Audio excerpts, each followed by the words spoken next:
Hey everyone, welcome back to another session with Kelsel's Arcade.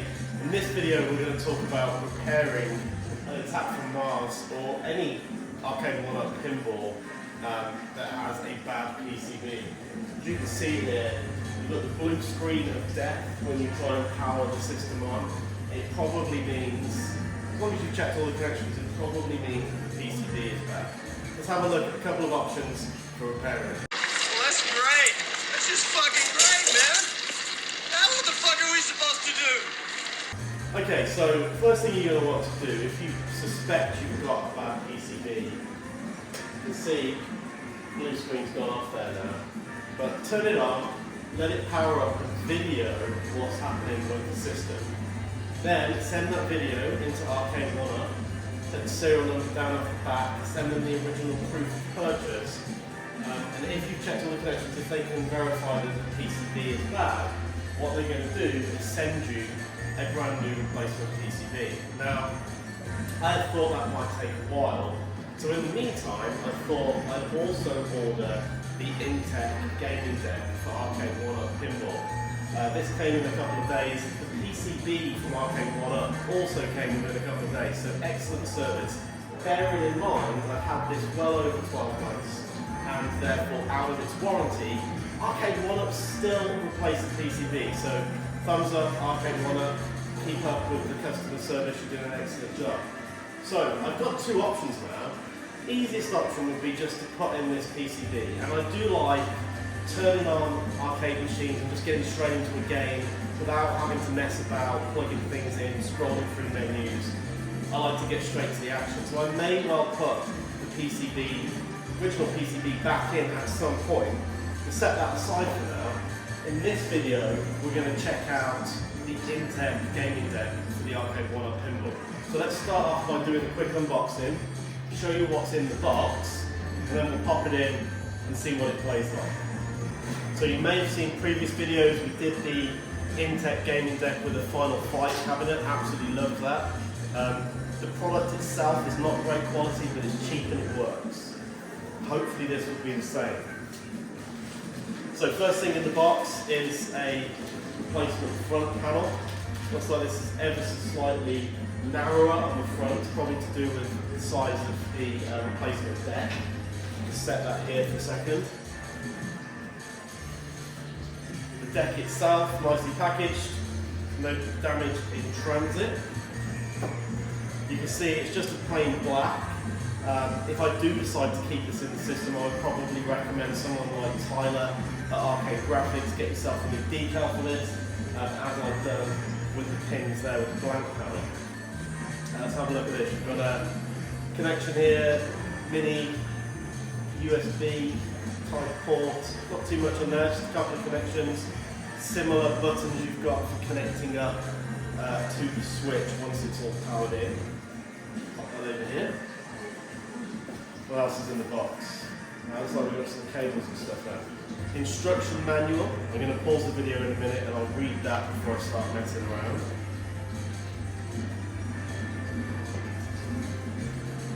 Looks like we also have here some cables, a couple of screws.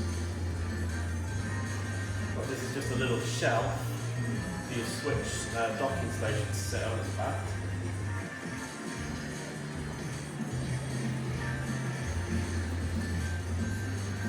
Pull top, do your joystick there. Got a HDMI cable, audio cable, little serial cable. Presumably this is a new cover for the new PCB which will be included. Here, a couple of little circuit boards. I'll look where those go in a minute.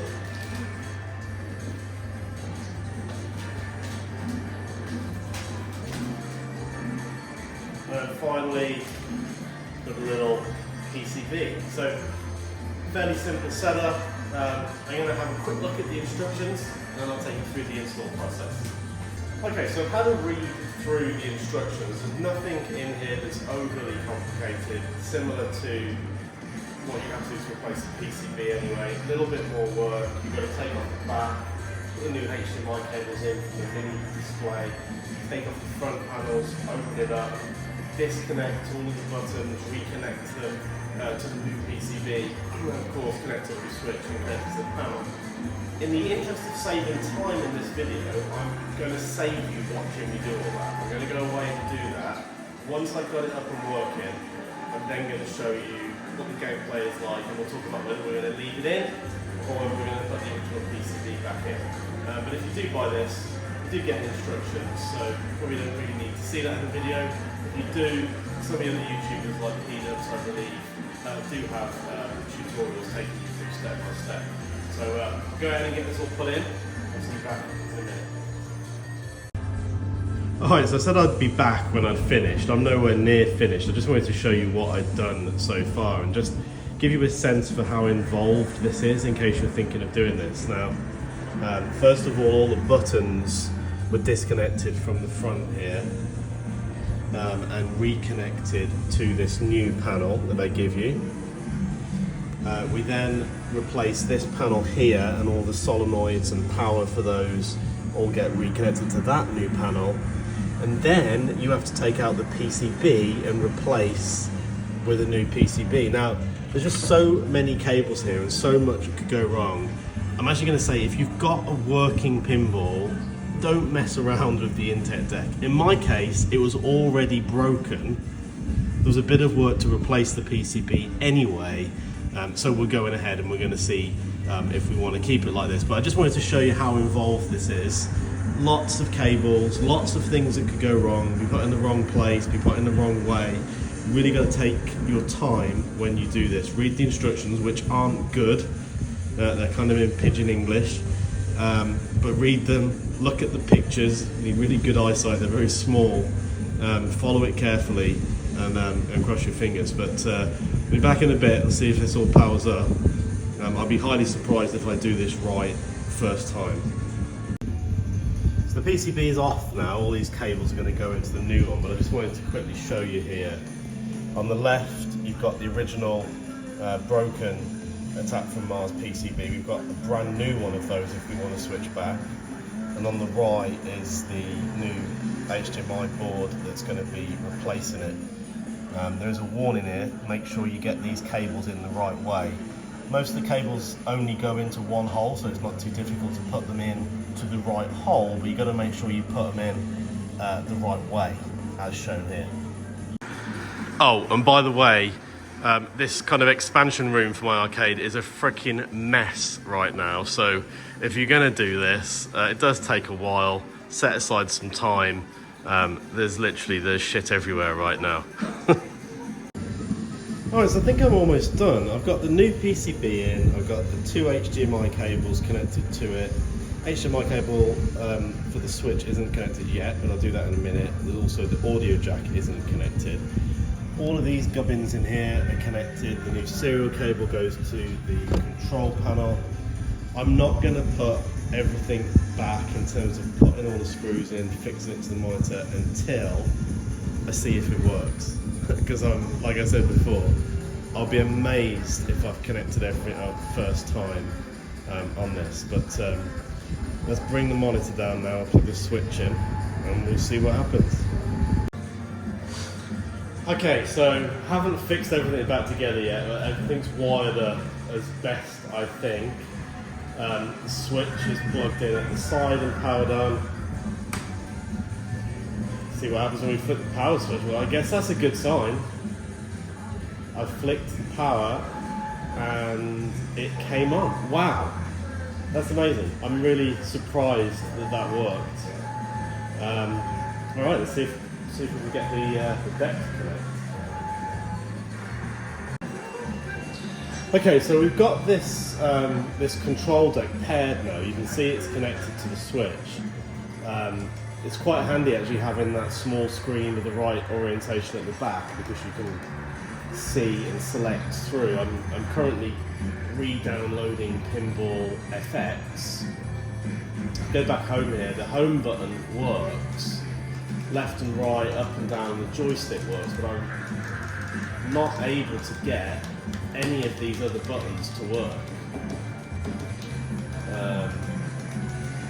think if I went into, yeah, you just can't, none of these other buttons work on the control deck. So I'm thinking that isn't something that I've done wrong, or maybe it is, I don't know. I think I must have wired something up wrong inside, which is why I haven't put it all back together. So I'm going to go back in, check all the connections from everything, and see if there's something I've missed. And if I find out the root cause of the problem, I'll obviously let you know. Okay, so did a little bit more troubleshooting. I've obviously wired something up wrong. One of the buttons on the front, the original buttons on the arcade, is working in terms of it flips the screen around. I presume that's gone in the right hole. None of the other buttons on the original cabinet work. The two buttons on here tend to do something. So the joystick works, but if I go to press what I think is A, it doesn't do anything, and then I'm kind of just stuck. So I've had to put in the Switch controllers back in. And let's just, I've got other arcade machines on, but the volume is really low. May need to do something in terms of putting an amp in. So we can at least, at this point, see how it looks. Obviously the screen at the top is not going to show the DMD. Start a new game.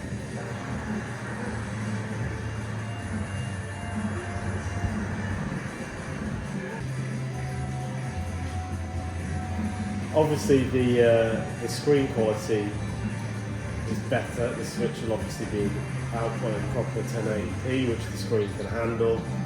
So nice crisp graphics.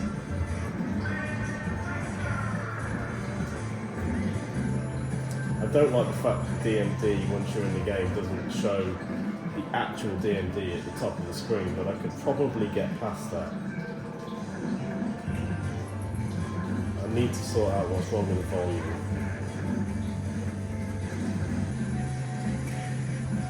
But I quite like how it works. Once you're into the game, it's better than playing it on the TV, and that's without the haptics. So I've got haptics on these Nintendo controls, but I want to see if I can figure out what I've wired up wrong and get the actual haptics working in the cabinet. But yeah, first impression, I actually like that more than I thought I would. Obviously you're not going to want to look at the screen at the top. That's kind of useful for if you're navigating menus, but once you're in the pinball, I quite like it.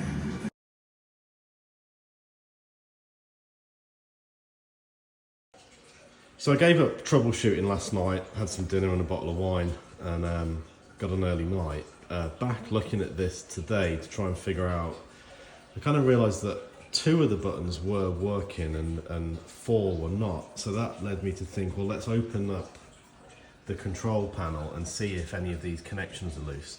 Unfortunately, nothing obviously loose. Everything's seated in nicely. I think that's seated in nicely. I might just give that a press down the left hand side. And then of course that goes off into other components. I'll continue to check connections, but it seems that everything is connected as it should be. So struggling to figure out why half the buttons are not working. So just going around and checking all the connections, I did notice that I didn't have anything in this port here which says ball shooter. It doesn't say in the instructions actually to connect that up. Obviously there is a connection from the ball shooter. I assumed, and I think I'd seen in a previous review actually, that this wasn't active on this kit, so maybe this is an addition and they didn't update the instructions. But otherwise, you know, the rest of the buttons that were not working on the table all come into this board here. And I'm just going to double check these and see that they're wired up correctly. So you've got the left button, left flipper button here, seems to be well seated. You've got the right flipper button here, also seems to be well seated. You've got the, what was the start button, I guess, here. that was actually working. It was the only button that was working. So that's connected up and presumably in the right place. You've also got the volume button. I don't know that that was doing anything. And then the power button, which of course was working. The power button, you can see, goes all the way over here to this guy here, which has the power, the DC power. So obviously my power button was working in the right slot. These other connections here go to the solenoids for the haptic feedback. So everything is in place. I can't see that having missed the ball flipper connection would stop the other buttons from working, but who knows? I'll power it back on and see what happens. Alright, so I don't know why, but seemingly just checking all the connections, maybe something was loose, has resulted in all the controls working. So A and B buttons both working on here, which were not before. Z and R buttons working, if side flippers are working. And I did feel the haptics kick in when I powered up. So I'm hoping everything is now working and connected.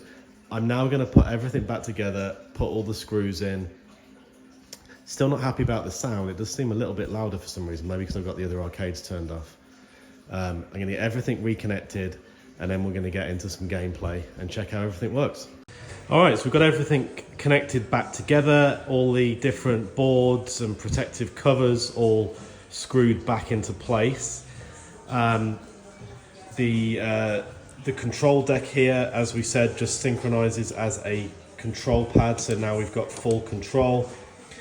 I wasn't happy with this DMD initially, thinking it doesn't show the proper DMD from the games, but it's not all bad. What it does do is when you've got the screen, obviously, when you first log in, it's sideways. However, you can use this at the back just to quickly facilitate through menus in different games. I'm going to focus and show you the pinball games to conclude this video and then give you our summary thoughts. But maybe we'll check out some of the vertical games from Capcom Stadium. Might be worth checking out as well. But certainly I think what I'll do here is have a dedicated Nintendo Switch that just has maybe Pinball FX and maybe Capcom Stadium, no other games installed, just so it's easier when I have people over, they'll be able to get in. It's a little bit more intuitive than having to go through a multi-game system. But yeah, just to give you a quick look around, we put all of the labels on the buttons. Again, really helpful if you've got people around who don't necessarily know the Switch button layout. The screen in the middle, nice and crisp and clear, presumably running at 1080p. DMD at the back, doesn't serve much purpose apart from initially just getting through the Switch menu. At the back we've got everything closed up, wires coming out for the HDMI, and then the power, and then there's this little shelf that comes in the kit that you can pop your Nintendo Switch on. We'll obviously push that back level with the other pinballs at some point. But there we have it, that's all ready to go. I'll just quickly jump into Pinball FX here, holding the phone, and then I'm just going to pop it into the tripod and show you some gameplay. We already were in a game here, so I'm just going to exit to single player. The room I'm in has got a fish tank with annoying water in the background. Apologies for that. I'll also turn off the music player in the background so you can maybe hear the audio. Definitely going to need to get an amp to increase that because it's hella quiet right now. But yeah, just backing out of here. Quickly show you here, we've got Pinball FX3. I didn't bother getting all of the Zen tables. I don't really know all of those. I think you don't really need all of the tables here. I think just the Williams tables alone would be enough for me.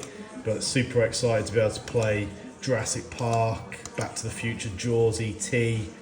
You've got Fallout, Doom and Skyrim, Aliens, Alien vs Predator, Alien Isolation, and then a bunch of Family Guy tables as well. So yeah, lots to keep you busy just with Pinball FX3. I've also got the Star Wars pinball game on here, which I'll maybe check out. But just to wrap up this video, I'm going to show you some gameplay of a couple of the tables, maybe take a look at Capcom Stadium and some of the vertical games, and then we'll give you our closing thoughts. Alright, so I managed to get rid of some background noise and hopefully you'll be able to hear the sound now on this at least. We'll find an alternate long-term fix for the sound. Maybe take my Sonos speaker back off Killer Instinct and put it on here instead, and then we'll have surround sound throughout the entire house coming from the pinball. But just for now, we've just got the standard audio jack into the standard speakers that came in the cabinet, which is incredibly quiet and in need of an upgrade. Let's jump into Pinball FX3.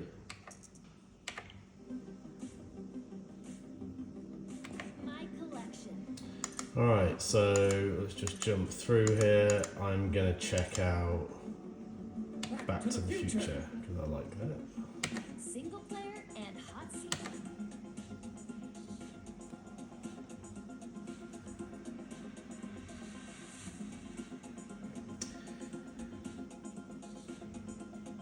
Let's just try and see if we can get a better... Let's turn the background lighting off, maybe get a better view of the playfield for you here. So you're getting a bit of reflection off the back glass there. It's a little bit better, I think, at least.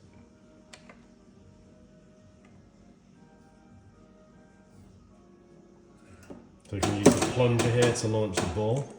You've got haptic feedback coming from the solenoids, nicely in time. Notice there, the solenoids did click for no reason. I'm not quite sure what the mechanism is for synchronizing those, but they do seem to click with the flippers. But then look, I'm holding it and they're still clicking. So yeah, not as good as the standard cabinet in terms of the haptics in sync with pressing the buttons, but we've got a bunch more tables, so pros and cons, right?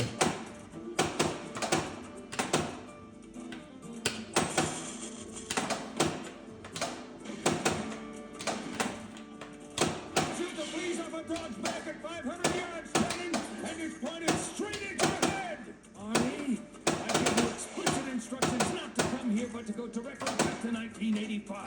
Arnie, what are you doing saying you're going to meet Tannen? Right, just a quick example there for you anyway.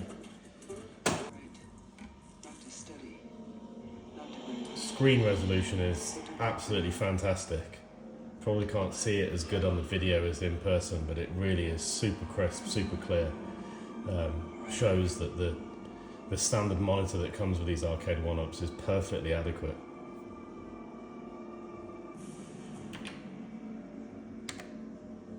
Alright, again, using the plunger here, the actual hardware plunger.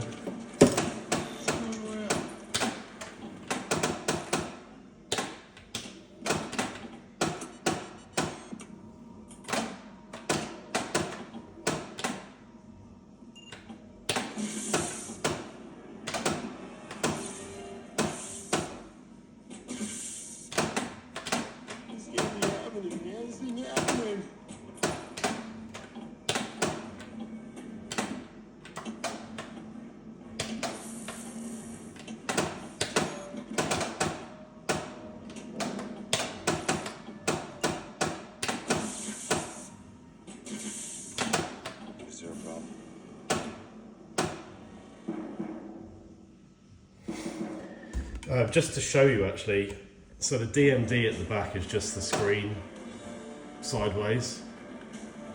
So far from ideal, but like I say, it is useful at least when you navigate in the Switch menu and getting into a different game. But let's back on out for a second. So pinball, obviously fantastic. Let's have a look at Capcom Stadium and see how that can be made to adjust for the vertical screen perhaps.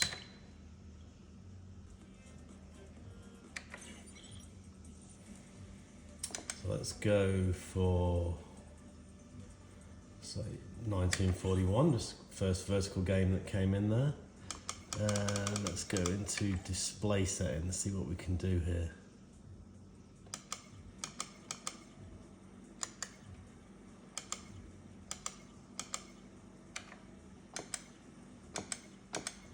There we go.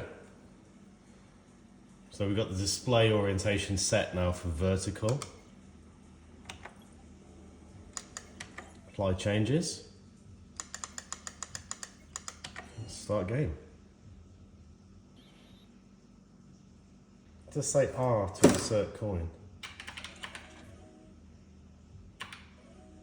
Okay. And then minus. Oh, pressing the wrong button. Minus to start. Okay. So in that case, I just pulled the plunger to insert a coin and then press the front right white button to get started.